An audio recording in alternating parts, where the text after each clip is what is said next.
Hi, it's Thursday, April 10th, 2014, day 80 of the legislative session. I'm Jeremy Shea, the producer of Gavel, Alaska. So earlier this week, the House and Senate created a conference committee to reconcile two versions of the operating budget, House version and Senate version. In the legislature's uniform rules, the creation of that conference committee triggers something called the 24-hour rule, which has to do with how much notice legislative committees are supposed to give before they actually meet. It's an often misunderstood rule, including by legislative staffers. I did a little video on it last year with Casey Kelly that explained it in more detail. Basically, during the rest of the session, like not before the 24-hour rule goes into effect, committees are supposed to announce the upcoming week's meeting schedule by the end of the business day on Thursday. So, at least a weekend's notice, basically. Once the operating budget conference committee is formed, that noticing rule changes to just 24 hours notice. That's the 24-hour rule. The fun thing about this rule, and all of the legislature's uniform rules for that matter, is that they're just rules adopted internally by the legislature. It's been challenged in court, and the Supreme Court has ruled that it doesn't have the power to enforce them. That it was the intent of the writers of the state constitution to leave the legislature's rules to the legislature to make and break and enforce themselves. Last year, I went to some significant effort to document as many instances as I could of the 24-hour rule getting broken. It gets broken a lot.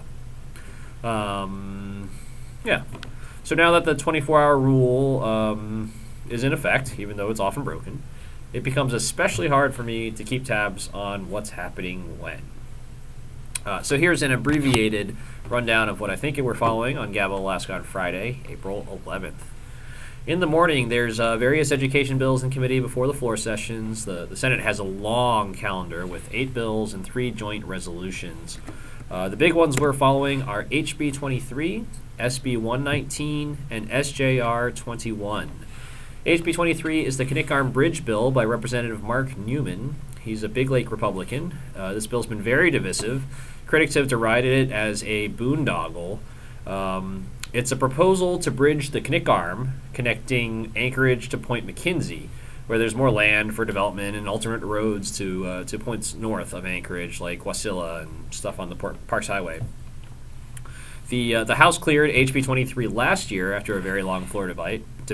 It was very close to clearing the Senate last year also, before it got punted back to committee. A lot of that was attributable to a controversial legislative audit report that showed traffic projections had some pretty serious flaws and would grossly overstate traffic and thus toll revenue, which was a key component of paying for this mega project. There's some weird stuff, 11th hour stuff of taking the bridge and making it a project of the Alaska Housing Finance Corporation, which is kind of strange. So now HB 23 is in front of the Senate again with a new financing scheme that seems to have won over some of the marginal no votes from last year. I haven't looked into the specifics of that new financing, but as I understand it, one of the big differences this year is that there's a big pot of low-interest federal loan money available to help finance the Knik Bridge that wasn't part of the plan last year. TIFIA, T-I-F-I-A, is the acronym a lot of the legislators are tossing around. That's the Federal Highway Administration's Transportation Infrastructure Finance and Innovation Act, TIFIA money. So that's HB 23. SB 119 is the second big thing we're following Friday on the Senate floor. This is the capital budget. Capital, like investment capital and big piles of money, as opposed to the operating budget. The Senate finance version of this was just unveiled Wednesday. It's up on final reading. There's a grand total of $2,111,223,993 of stuff funded by this capital budget. It's about $1.1 billion of that is federal money. So it's a beast to read through. It's 110 pages long, lots of numbers and charts and stuff. But if you're curious what's in there and what actually affects you, open up the file, hit Control F on your keyboard, and do a search for your town or village or community, and see what's in it for you. Okay, so that's SB 119, the capital budget. The last big thing we're following is Fairbanks Republican Senator Pete Kelly's SJR 21. This is the Judicial Council constitutional amendment thing. It asks voters to amend the state constitution to change the makeup of the Judicial Council so that the governor gets more appointees and thus much more power to influence, an entire branch of government, the judiciary.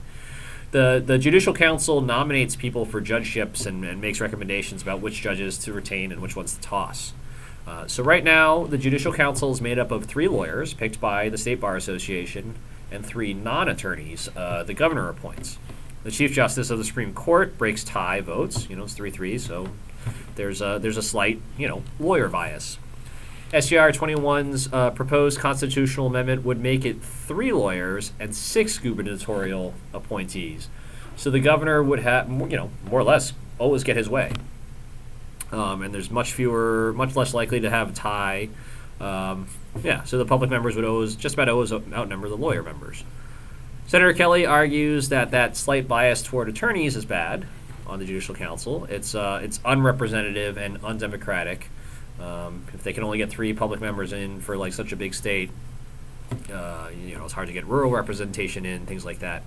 Defenders of the status quo says this is an end-around play at getting more pro-life judges in, that tie votes are rare, and that this would politicize a branch of government that should be more insulated from day-to-day politics. SJR 21 has been on the calendar at least twice now on final reading, and it's been pushed off. They avoided taking the vote on it. That usually means leadership knows it doesn't have the votes for it to pass, so they're buying time to flip some votes. SJR 21 needs a 2/3 vote in the legislature to go forward, and then it goes to voters, and it's just a simple majority if it hits the ballot. The House goes in at 10:30 a.m. They've got 4 bills on their plate, nothing super sexy or super important. And if the afternoon committee schedule doesn't get completely derailed by the floor sessions, we plan to follow some more gas pipeline analysis and a hearing on HB 278, the big education package that the House passed at the end of that 7-hour floor session just after midnight, Monday night or Tuesday morning, depending on how you view that. Okay, so that's it. Thanks for watching. 9 or 10 more days.